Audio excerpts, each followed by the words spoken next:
Hi everyone, good afternoon. Thank you very much for coming. My name is Jiachen Guo.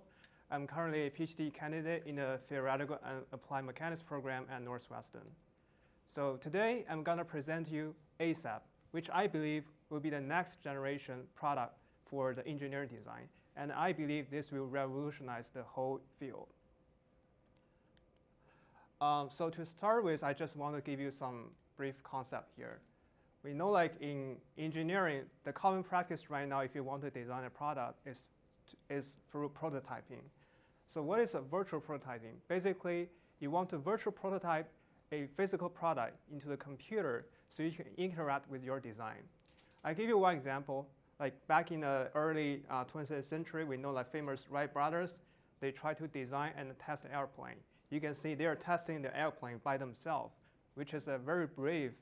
They are very brave. But it's a very dangerous process, right? So now we want to avoid this kind of like trial and error. So nowadays, when aircraft engineers design an airplane, they first try to prototype the airplane into a computer so they can do this kind of simulation to know like what kind of design will result in a good airplane. In this example here, this is the train design. You can think about this as the CTA or metro train here. So when people design a train, they want to test the safety of this train. So one way they can do that is like they do a real physical test by implementing a lot of monitors and try to measure the train during the crash process. But again, this is a very expensive experiment. You can imagine that. And also it's kind of like laborious work because you need a lot of people to prepare for the experiment.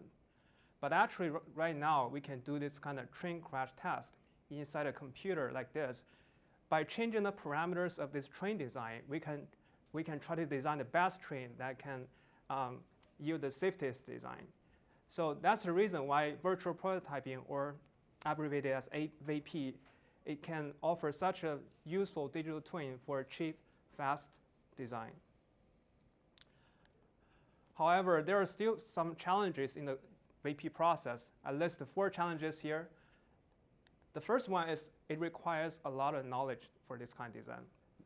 Not everyone can be an aircraft engineer, right? So it requires years of training and domain expertise. So you need to have a very good understanding of mechanics and physics if you want to design something.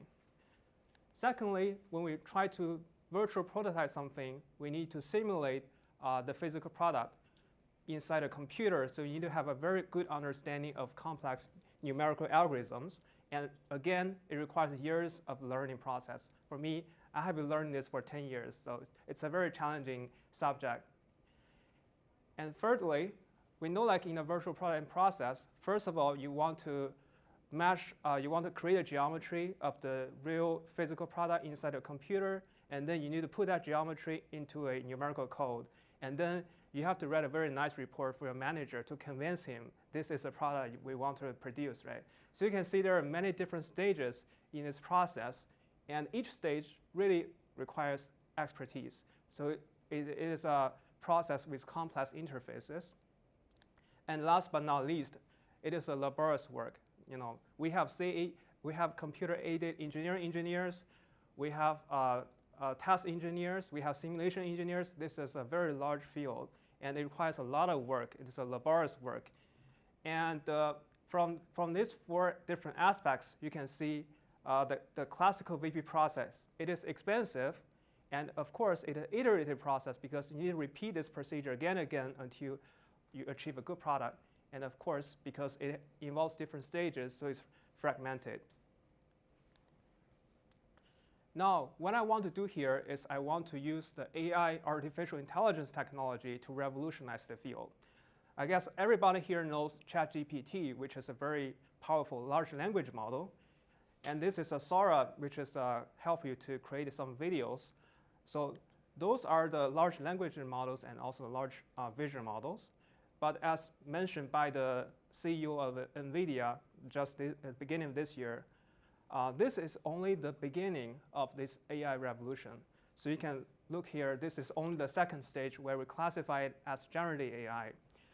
But right now, we're already witnessing a revolution in the AI field. People now they are talking about agentic AI, where people really leverage the powerfulness of AI to do some real physical product instead of like just writing some literature or creating some videos. So in the end, what I want to achieve in this field is I want to embrace the agentic AI and the physical AI, so we can really leverage the powerfulness of AI to create some revolutionary new products. And that's the reason why I propose ASAP, because I want to do engineering design, product design as soon as possible. So ASAP, the name is from Agentic Simulator for Autonomous Prototyping. Agentic means like I want to leverage agentic AI, and autonomous prototyping means I want to streamline the whole process, so we don't need to have complex interfaces anymore. You can imagine this product is like this. First, when I want to design something, say for example, if I want to design a tree house for my child, I can just tell my AI system, okay, I want to design a tree house. Can you help me design one that is endurable, safe? So I gave it very simple natural language instructions using this agentic large language model. And because of that, I don't need to have domain expertise in mechanical engineering. Right? So it's user-friendly. And also, it's going to be a very robust system, because as a mechanical engineer, I have access to a lot of high-fidelity data. So I can train my model really on this real physical data. So my AI system will be very accurate. So you can trust this system. And last but not least, this will be a purely autonomous process. It means like you don't need to repeat this process by human beings again and again. It will be happening behind the veil. So finally, you will get a very nice physical design. And that's the reason why ASAP aims to automate and speed up the classical virtual prototyping process. So here, I give you two examples here. The first one is done within my research lab. So this is a drone design. You can see we can design a drone with this kind of like architecture. So if you want this drone to be lightweight, of course, you can use our tool to help you do that. The next one is a car design, where you can design the car structure, the frame structure of the car to ensure its safety and also lightweight. So in the end, I want everybody can leverage this tool and become a mechanical engineer. But they don't have to go to the engineering school. So yeah. Thank you.